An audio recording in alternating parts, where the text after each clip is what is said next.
Voters in the 4th Congressional District will elect a new member of Congress this year. This is the seat currently held by Joe Kennedy. He is running for Senate against Ed Markey. The 4th District stretches from Brookline to Fall River. It includes 34 cities and towns with nearly 730,000 people. There are 8 Democrats and 2 Republicans running for the seat, and John Keller is introducing us to all of the candidates throughout the month. Becky, welcome. Thank you very much for having me. So tell the voters who you are and why you're running. I'm a Newton City Councilor, but the job that I cherish most in my life is being a mom. I have 2 kids. My daughter Madeline is 9 and just finished 3rd grade, and my son Jack is 6 and just finished kindergarten. I am running with the fierce urgency of a mom who is fed up by what is going on in this country and determined to make change. I wake up every day thinking about what the world is going to be like when my kids and all of our kids are adults, whether they will have a planet to live on that is not in peril, whether we will finally have tackled the unconscionable cost of prescription drugs in this country, whether our schools and our streets will be safe from gun violence. You know, right now, out of 435 members of Congress, we only have 25 who are mothers of school-age children. I believe that if we had 100 or 250 moms in Congress, it would change the conversation in Washington completely. If you're elected, what would be your first choice of committee assignment, and what would be your first bill? So I would choose, if I had my choice, to be on the Small Business Committee. And the reason that I'm so focused on that, in this district, there is a 5 times differential in annual median household income from the north to the south part of this district. That is an example of the income inequality and the economic inequality that we see all over this country. I think that investing in small business, making sure that especially those entrepreneurs who typically have had the hardest time accessing capital, whether we're talking about minority business owners, women, the disabled, veterans, that investing in our economy through building up small business and making sure that entrepreneurs have the tools that they need to get those businesses off the ground is a path to inclusive economic prosperity. It's also why I made a commitment really early on in this campaign, if I'm so fortunate as to be elected, to have a member of my staff whose priority focus is economic development in the South Coast, in the gateway cities, and in those parts of this district that had the hardest time coming back from the 2008 recession and are really acutely feeling the pain of the health and economic consequences of the pandemic we're going through right now.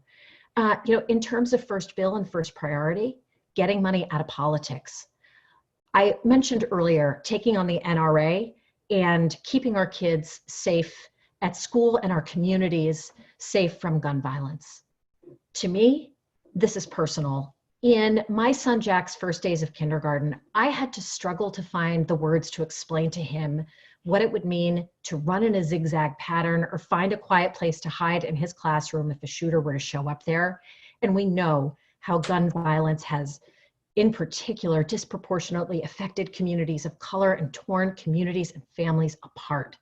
We have got to take on the NRA, and the way that we've got to do that is by getting the money out of politics and getting the power out of the hands of special interests. Okay, so as you know, while there are no major military bases in the 4th District, there are many residents who owe their living to Massachusetts's important defense and military sectors. Congress is really overdue for another round of BRAC hearings, base realignment and closure. There hasn't been one in 15 years.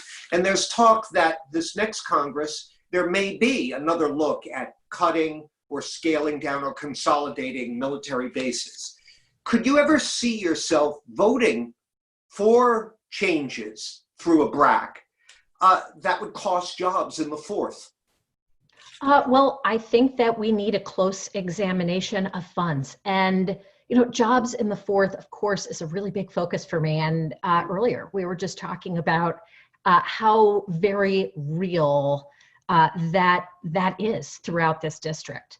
But when it comes to our military spending, and what our needs are for the future, we need to take a really close examination of our funds, figure out where we really need them, and where we need to be investing our funds in other parts of our society as well. And we all know how much need there is out there in a lot of different elements of life that affect the people of the 4th District. And I'm always going to have the interests of all of our families and working families at heart, certainly including our military families.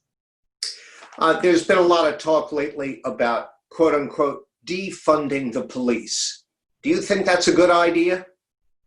I am for changing and tackling the very real systemic and institutional racism that is present in Newton. It's present in the Newton Police Department. It's present in every police department throughout this country. It's present in every community throughout this country.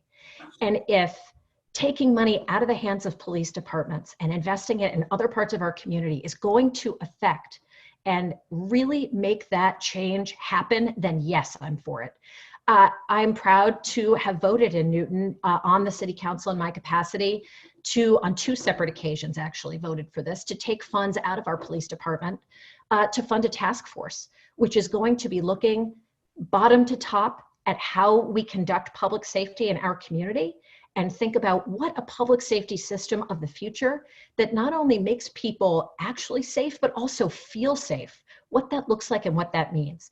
That's why I am for demilitarizing the police. I am for ending qualified immunity. I'm for banning chokeholds. And as I mentioned, the task force, making sure that we have civilian task forces and review boards to be looking at this. I have attended a number of the different protests and rallies throughout this district. And there was one particularly poignant one that I attended where parent after parent after parent of young Black men came up to that microphone talking about how they feel fear every single time their sons walk out the door. I understand that I cannot understand what that feels like, but I am committed to making that change happen. Well, we are posting interviews with all of the candidates on our website, cbsboston.com. And here are some of the key dates for the upcoming primary. In-person early voting runs from August 22nd through August 28th. Mail-in voting applications are due by August 26th. Primary day is Tuesday, September 1st.